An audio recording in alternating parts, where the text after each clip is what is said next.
कभी सोचा है कि कैसे कोई भारी भरकम डेस्कटॉप एप्लीकेशन, मान लीजिए कोई वीडियो गेम या कोई कॉम्प्लेक्स सॉफ्टवेयर, सीधे वेब ब्राउज़र में चल जाता है। आज हम इसी टेक्नोलॉजी को डीकोड करने वाले हैं और समझेंगे कि C++ कोड को वेब असेंबली में कैसे बदला जाता है। तो ये है वो बड़ा सवाल जिसका जवाब आज हम ढूंढने निकले हैं। ये डेवलपर्स के लिए हमेशा से एक बड़ी चुनौती रही है, क्योंकि देखिए, डेस्कटॉप प्रोग्रामिंग और वेब डेवलपमेंट ये दोनों बिल्कुल अलग दुनिया है। देखिए, ब्राउज़र्स सीधे सीधे C++ नहीं समझते। उनकी भाषा है जावास्क्रिप्ट, HTML और CSS। C++ जहां सीधे कंप्यूटर के हार्डवेयर से बात करता है, वहीं जावास्क्रिप्ट एक बहुत ही सुरक्षित घेरे, मतलब एक सैंडबॉक्स्ड एनवायरनमेंट में काम करता है, जिसकी हार्डवेयर तक कोई सीधी पहुंच नहीं होती। तो ये दोनों फंडामेंटल रूप से ही अलग हैं।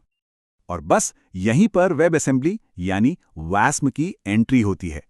वास्म एक ब्रिज की तरह है, एक पुल की तरह, जो C++ जैसे हाई परफॉर्मेंस कोड को वेब ब्राउज़र में नियर नेटिव स्पीड पर चलने की ताकत देता है।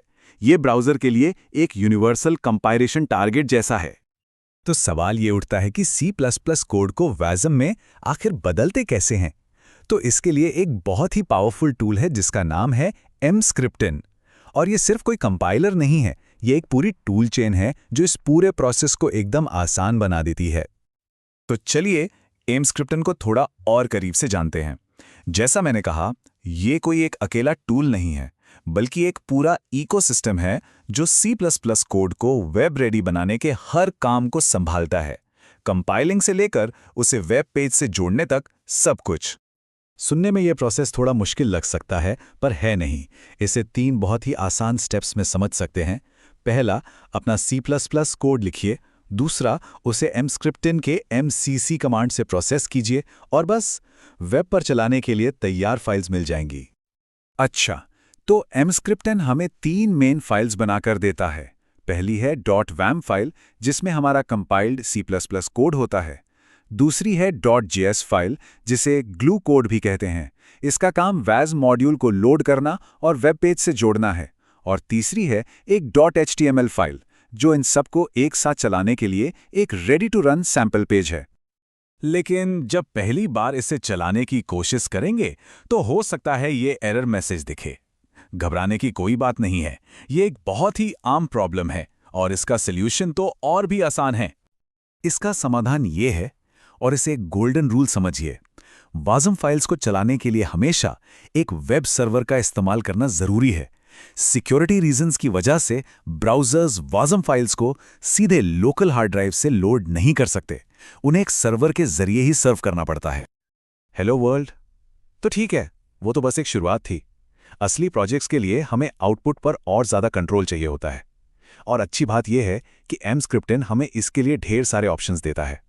यहाँ कुछ बहुत यूजफुल कंपाइलर फ्लैग्स हैं, जैसे O फ्लैग से आउटपुट फाइल का नाम और टाइप, मतलब .html या .js बताया जा सकता है।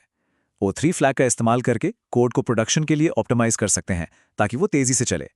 और शेल फाइल के साथ अपने वेब पेज के लिए एक कस्टम HTML टेम्पलेट भी यूज कर सकते हैं। और हाँ, आज के मॉडर्न वेब डेवलपमेंट में जहां रिएक्ट, व्यू या एंगुलर जैसे फ्रेमवर्क्स यूज होते हैं, वहां HTML फाइल की जरूरत नहीं होती। Emscripten सिर्फ एक जावास्क्रिप्ट फाइल बनाने का ऑप्शन भी देता है, जिसे सीधे प्रोजेक्ट में इंपोर्ट किया जा सकता है।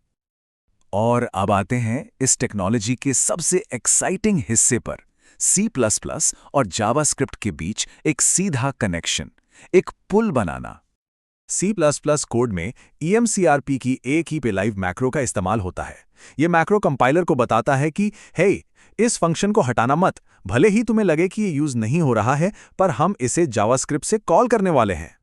और फिर जावास्क्रिप्ट की तरफ module.ccall फंक्शन का इस्तेमाल किया जाता है। ये हमें वास्म मॉड्यूल के अंदर जाकर C++ फंक्शन को सीधे सीधे कॉल करने की पावर देता है। तो ये कुछ ऐसा दिखता है। C++ में EMSCRPTAN की पलाइव का इस्तेमाल करके फंक्शन को एक्सपोर्ट किया जाता है। फिर जावास्क्रिप्ट में module.ccall का यूज करके उसी फंक्शन को उसके नाम से कॉल कर लिया जाता है। ये टू वे कम्युनिकेशन ही इस टेक्नोलॉजी को इतना पावरफुल बनाता है। तो चलिए फटाफट से मेन पॉइंट्स को एक बार फिर से देख लेते हैं।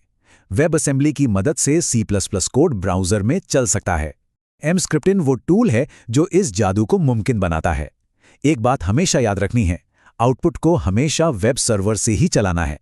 और एमस्क्रिप्ट इन कीपलाल और module.c कॉल का इस्तेमाल करके C++ और जावास्क्रिप्ट के बीच कनेक्शन बनाया जा सकता है। तो अब सवाल ये है, इस टेक्नोलॉजी का इस्तेमाल करके वेब पर कौन से पावरफुल एप्लीकेशंस लाए जा सकते हैं? क्या वो वीडियो एडिटिंग सॉफ्टवेयर होगा, हाई एंड गेम्स होंगे या फिर साइंटिफिक सिमुलेशंस? संभावनाएं सच में एंडलेस हैं।